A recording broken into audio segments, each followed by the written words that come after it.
Hi guys, welcome to the Batch Lady, where I show you how to make fast, simple, homemade meals that you can make in advance, put in your freezer and use whenever you want. Now, I love to serve fish and chips in this house, but I especially love to do a fancier version, which is battered fish and chips, which we very rarely do.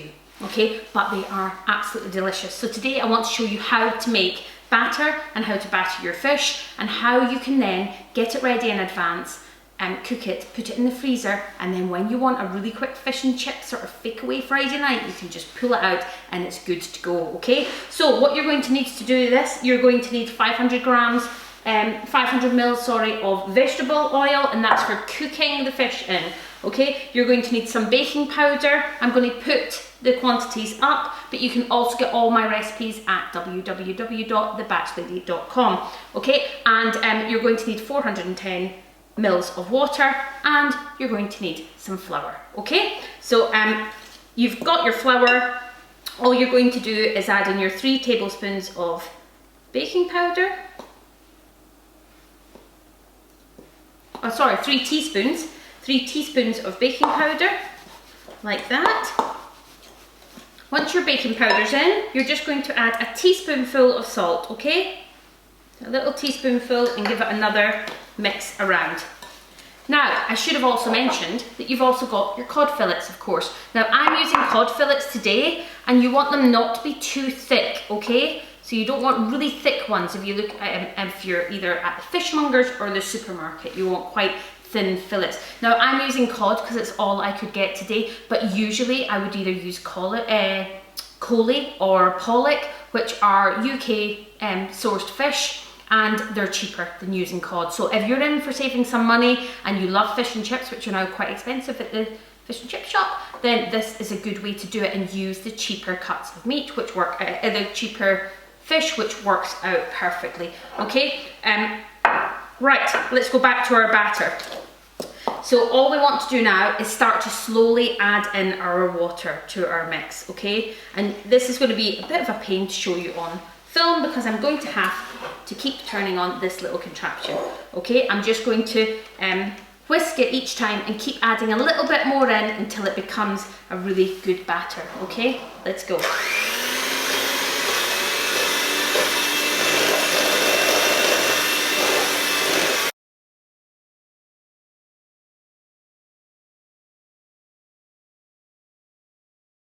Okay, now my batter is done and it's a good consistency. You can see that if you put a little spoon on, it sort of coats the whole back of the spoon.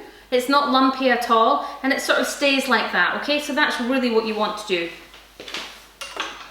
Next, you want to get your oil, and I use a big sort of flat-based saucepan like this, but it's a frying pan with higher up bits, okay? So have a look at your pot, see what's good for you, and see what's going to work best for you.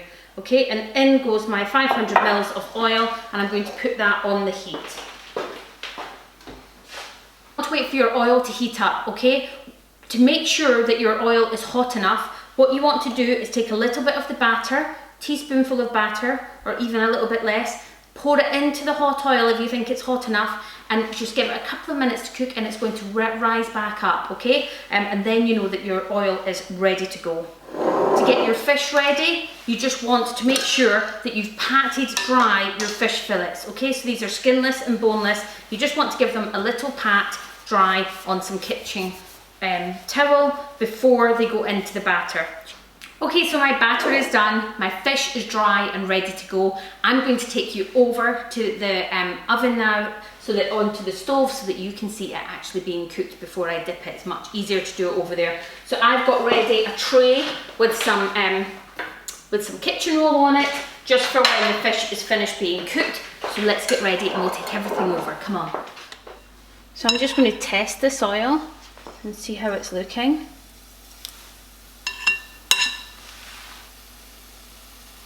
Yep, that's great. See, it's just floated right to the top, so that's ready. Okay, so I've got my fish fillets here.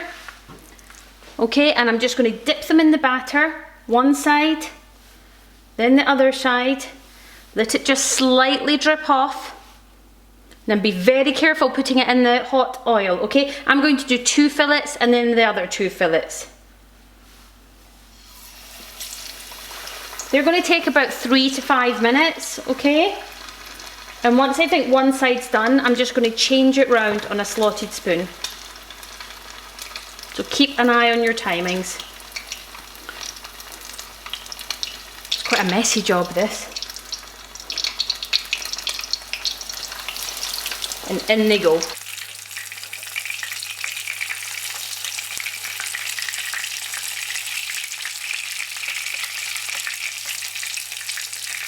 Okay, so 2 of my fillets are done.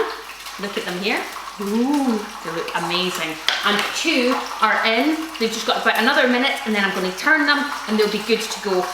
If you want to make these, you make them exactly like this. If you're eating them now, you can just eat them with your fish and your mushy peas. I'm going to have to speak loud because it's bubbling.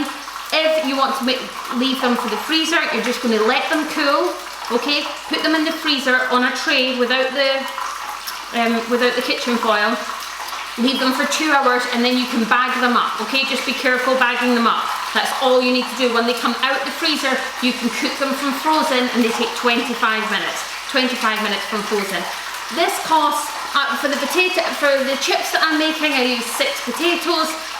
For making the fish fillets were about £2 each. That's probably cost me £9 to give everybody fish and chips, which is way cheaper than it would be if you were going to eat it out.